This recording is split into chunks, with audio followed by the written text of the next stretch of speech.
Welcome to Take It from the Iron Woman. My name is Susanne Müller, your host and the Iron Woman. This podcast is about empowering yourself and others to make real changes in the world. You will hear from everyday, smart, sophisticated, hip people like you and me. Not everybody has to be an Iron Woman to impress the world. Together, we will learn from the sports and business leaders how you can become a more successful person as an entrepreneur or a leader. It's one step at a time, one day at a time. Take your steps now. Take your big steps now. Join me on this journey to success. This podcast is being sponsored by Get Loopy. On episode 41, you can hear the story of Isabel, the co-founder and CEO. Get Loopy, get a 20% discount off your first order. GetLoopy.com. Take it from the Iron Woman. We have already spoken with Ellen the writer. Now we hear about her Nordic skiing adventures and expeditions. I'm obviously curious about your Nordic skiing racing. Coming from Switzerland, like how is it in Oregon, or where did you start? I grew up in New England and I was an alpine skier for years and years and competed in high school and university team.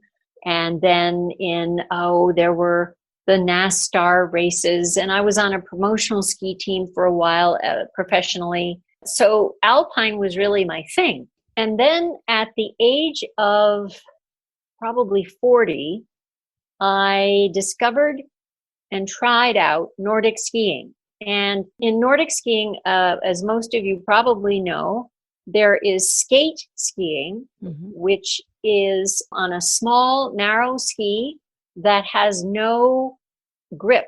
It has no... On some touring skis, there's sort of a fish scale under the foot that helps you grip as you're moving along, or under the classic ski, which is a different event in competition, there is a stickier wax under the foot that helps you grip. But in skate skiing, the entire ski is waxed for speed.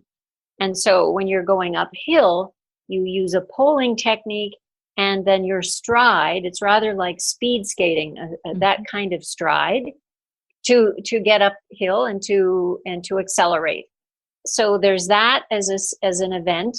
And then the classic skiing, as I say, is what we most think of when we think about Nordic skiing, which is rather that straight along on a track, moving through either on a race course or, as many people most enjoy, just touring through the woods on your skis. There's nothing more wonderful.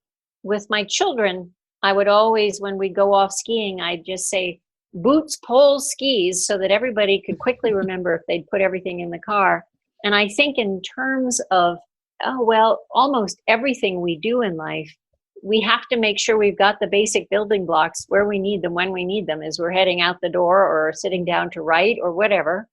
And so if you have those, then it becomes a matter of developing the skill and really patience with oneself, because Nordic skiing is a lifetime endeavor. And there's always so much to learn. I've taken millions and millions of workshops, one of whom was with a Russian woman coach, and she asked me to demonstrate something for the group, and I thought I just did a wonderful job. And her comment was, "Thank you for the big mistake." So anyway, you have to be patient with yourself, and it doesn't have to be racing, of course. It can just be for pleasure. And I will say, during this time of COVID, the commercial ski areas closed. Even the Nordic trails, which we all just thought was so funny because we're not exactly close together. But we could all head out into the woods on various types of skis. And there is a wonderful phenomenon that takes place in the spring of skiing, which is called crust cruising, when the snow is firm, but the sun warms the upper layer just a little, and you can ski, you can use that skate stride anywhere, uphill, down dale, over, across lakes. It's just, so I've been so fortunate to discover that sport because it's been great fun competing. It's a great way to stay in shape. And during Corona, who knew it was going to be a great outlet?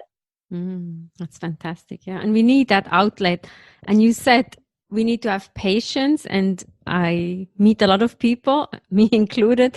We don't have patience and we cannot buy patience. So I think Nordic skiing, when you said like we learn from mistakes, or as that coach said, thank you for making that mistake. We always learn from mistakes, or I would say we need to learn from mistakes and become better. Yes, absolutely. Yeah. And you said you were competing. So you were in the Nordic skiing, you were competing as well? Yes. Actually, I became pretty serious about the master's level competition. And again, I'm sure everyone's aware that in almost every sport now, there is a master's category, and it starts at varying ages. It's generally kind of in the 30s. And there are 5, at least in skiing, there are 5-year increments. So you're always competing with people who are within 5 years of your age. However, it's always great fun if you beat somebody in a different age grouping who are younger than you. So with Nordic, there are all kinds of World Master events, and as well as other categories of competition that are related to long distance ski racing, which are referred to often as loppets. But so I have done both. And, you know, obviously the 5 kilometer, 10 kilometer is a good way to die because you're trying to go fast the whole time. So I've grown to really like 15 kilometer, even marathon distance is really great fun. I've done World Masters. You don't have to qualify, you just go. And that's just a wonderful thing, a wonderful reason to travel, go to Europe where they're generally held. I've competed in nationals in this country, and then lots and lots of regional races that take place in some of the most beautiful, and all of those really in Oregon. I mean, Oregon is a great big state. 3/4 of it is on the east side of large mountains. And so there's a big territory that is not wet and rainy the way the western side of the state is. It's fantastic. I see you skiing, and when I was doing alpine skiing in Switzerland, I always say, no, the Nordic skiing is for older people. And then once I tried it and I was like, oh my God, this is so hard. So it looks easy, but it's actually very difficult. And I have one more funny story.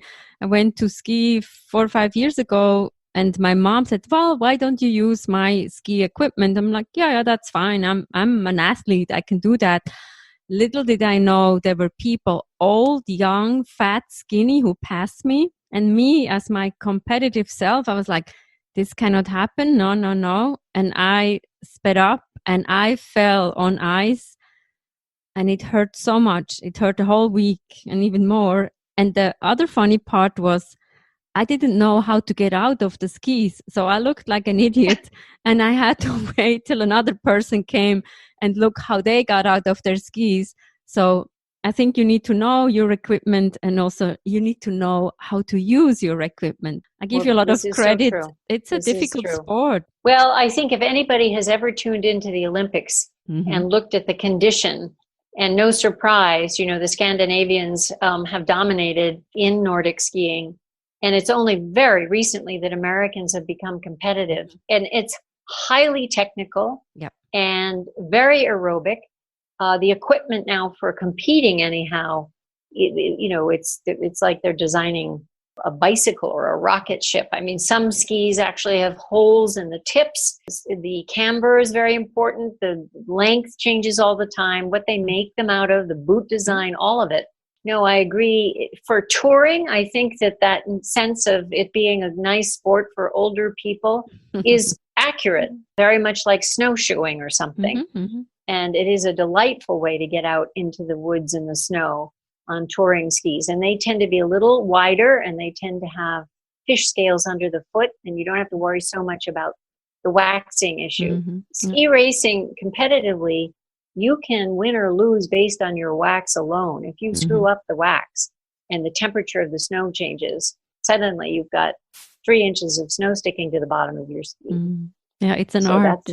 It's a very exciting thing. I mean, well, all of these sports, right? Some people would look at us and say, you need to get out more often if that's exciting for you. So, I mean, some people don't agree with, we don't all love the same things, obviously. No, but I can understand when you live so close and in nature, that's the way to go. And I mean, I grew up in the climate of the winter, and I always brag that for after school program, we went skiing. So I really cherished the skiing, and I was always in the best group, and we would do very crazy things like skiing down the hill, but across like forests and trees and everything. So these are very fond memories. So I know this is special. Right. It's very special. And when you can be in nature, when there is fresh snow, nothing better than that. And where I live, imagine it, where I sit right now, I'm at 3,000 feet. And within, I don't know, 25 minutes, I'm at the foot of a 6,000 foot peak. It's so accessible. It's just ridiculous. Yeah. Very lucky. What an inspiration to talk to Ellen about sports. What are you passionate about? We can hear in her voice how passionate she is. Love what you do what you love. What are you taking away from this episode?